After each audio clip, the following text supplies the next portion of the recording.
মধ্যরাত থেকে ভোর পর্যন্ত মেহেরপুর ও সাতক্ষীরা সীমান্ত এলাকা থেকে ৫৩ জনকে আটক করেছে বিজিবি। এছাড়া কুড়িগ্রামের বড়াই বাড়িতে ১৪ জনের পুশিনকে কেন্দ্র করে উত্তেজনা দেখা দিয়েছে সীমান্তবর্তী এলাকায়। এই ঈদে জামা জুতো অ্যাক্সেসরিজের ডিসকাউন্ট।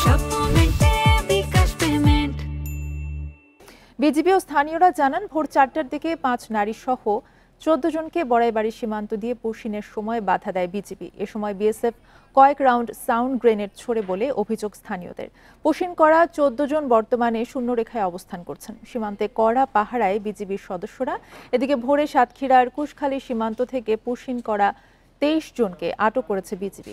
তাদের নাগরিকত্ব পরিচয় সম্পর্কে যাচাই বাছাই চলছে। এছাড়া মেহেরপুরের মুজিবনগরের আনন্দবাস গ্রাম থেকে নারী শিশুসহ ৩০ জন আটকের পর জিজ্ঞাসাবাদ করছে বিজিবি।